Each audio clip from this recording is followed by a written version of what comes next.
Мен тіліммен мақтанам атты челленджді номер 4-ші Балжан Бөлтірік атындағы мектеп-лицейдің 5-ші сынып оқушылары қабыл алды. Еркіндігін, теңдігін, ана тілің біліп қой, мақтанышың елдігін.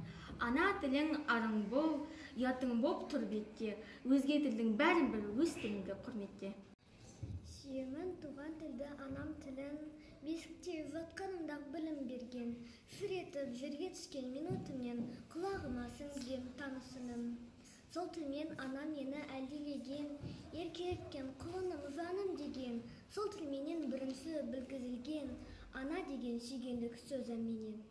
Әйтелбай Ділмұхамед, ана тілім біліп қой, мақтанышың елдігін, ана тілім біліп қой, еркіндігін, кеңдігін. Сейітжапар Нәзік 5-ші әсіл. Ана тілін арың бол, ана тілін біліп қой, еркіндігін, теңдігін, ана тілін біліп қой, мақтанышың ендігін.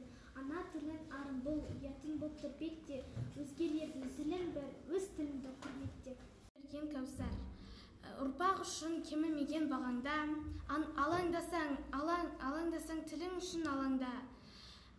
Сол кезеңде қайран тілі халқыңның тұрыпсыңа көз жасы боп жанарда. Кеңесбек Шынар, ана тілім бал тілім, өзім барда шалқыдым, өз тілімде ән шырқап, термелетіп балқыдым. Біржан Тәмерес, ана тілі, ақыл ойын адамның ана тілден аламын. Ана тілі ардақты ақ сүтіндей анамның, өсірген ой білімді, сүйем туған тілімді, мақсат етіп әр сөзін мәнін терең білуді. Бақыт, асыл анам, есіл анам, елжіреп есіркеймін несіне алам. Мен үшін сен суатқан ақ сүтіңді, ақтасам боп жүрмін несіне адам. Мен тіліммен